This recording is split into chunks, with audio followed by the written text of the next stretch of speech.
Investing basics. Learning the basics of investing is like learning a new language. It is easy to get lost or feel overwhelmed. The good news is that once you have mastered certain investing basics, you'll better understand how your money is being invested for your future plans.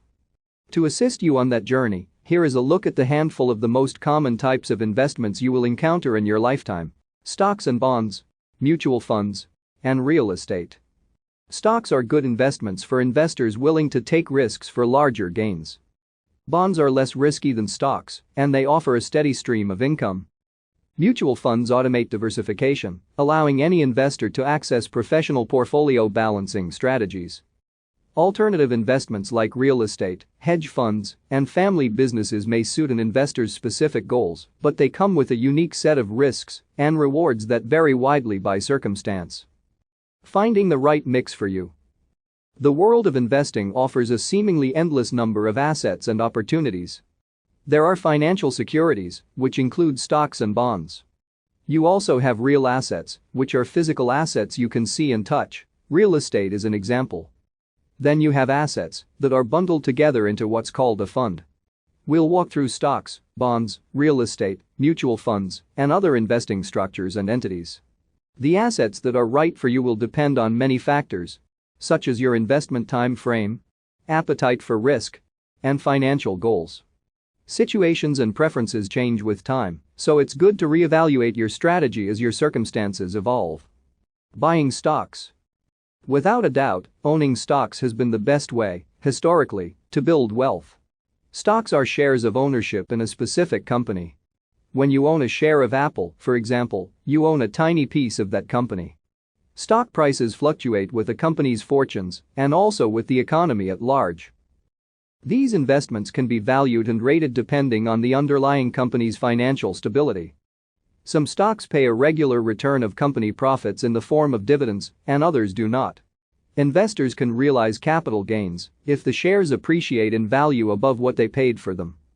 Stocks are a great choice for investors who are aiming for higher returns, have a higher risk tolerance, and have faith in the success of companies.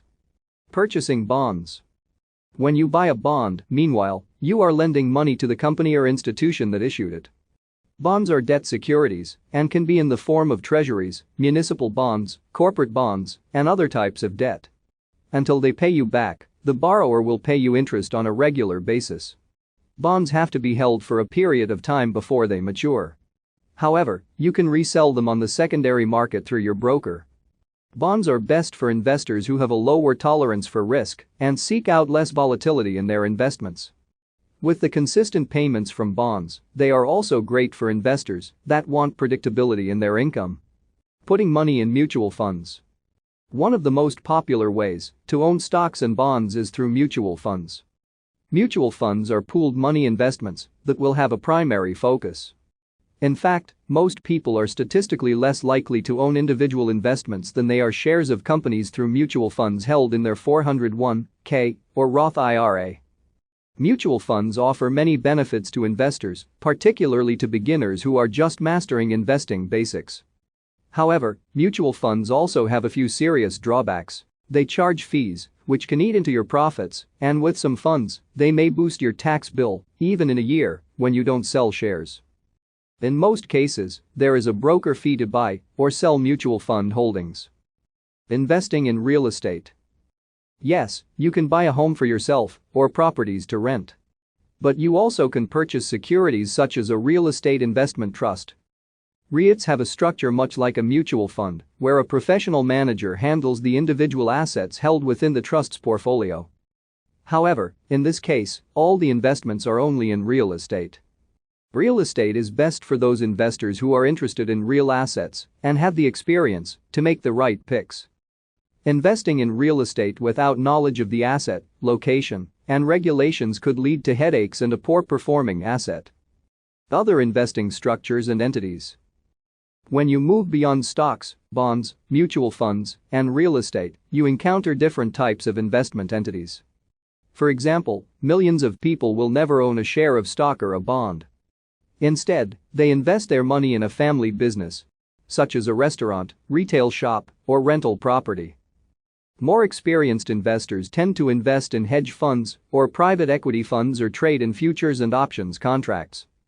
Others will buy shares of publicly traded limited partnerships through their broker. Investing through the ups and downs. It's the nature of the world that sometimes bad things happen. When they happen to your investments or savings, you don't need to panic. Sometimes, you need to take a hit before you can make some money again.